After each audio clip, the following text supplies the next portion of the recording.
So for this exercise, we will actually be moving the camera. So in addition to switching out lenses, the exact same focal lengths that you just saw, we will be changing the proximity to the subject in order to maintain the exact same width of frame or size of frame. So we will try and get a close-up from each one of those different focal lengths. You will see through this that the facial features will drastically change about hey here. So I'm happy to not be standing in front of the camera for this exercise because you'll see that there are some wacky things that happen when you are up close on a 20 versus how she will look on a 90 and 135.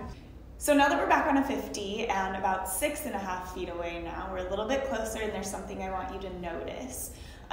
Behind us, the background is going to look less three-dimensional. Yeah, it's more compressed. Yeah, More flatter. compressed. So that's something to take note of when analyzing each of these frames, that even though the width of the frame is the same, the effect emotionally that will have on the story is different. And that's something to always keep in mind. What is that called when the back is compressed like that? Like magnification, compression, all that Magnification stuff. or compression? Flatter background. It'll just look like everything is compressed or brought together the longer the lens. The shorter the focal length or the wider the focal length, the more distance you'll be able to tell or perceive depth between objects. And so does that mean that in your space that you can play in, if you back up, do you start to look flatter too? No, I mean, it would just depend on where your focus is. Wherever your focus is, that will be where the relation of the depth plays to. So if you're out of focus, whatever's in focus will be the thing that you'll be comparing your distance to. Yeah. Okay. So let's try this out. This is our frame on a 50 at 6.5 feet away.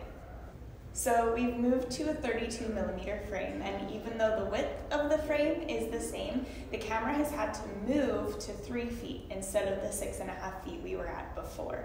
And even though the size is the same, as an audience member, you're going to feel much closer to me.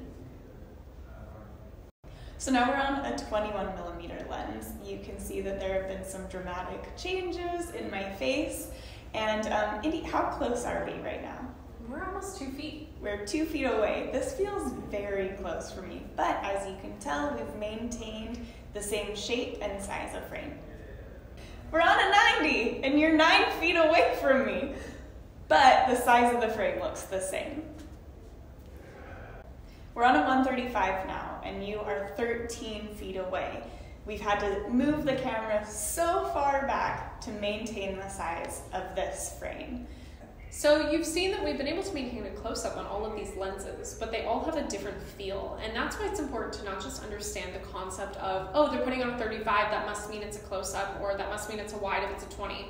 But understanding that the proximity to the lens and the camera, it completely changes the way that you come off and your performance is enhanced or your features are enhanced. So understanding those two pieces, the actual focal length itself and how far away they're placing that focal length, is a really key piece of determining how you're seen on set. Testing out what focal lengths you really love on yourself is a great way of becoming confident on set. Some people really love how they look on an 85 and some people really actually love being close up.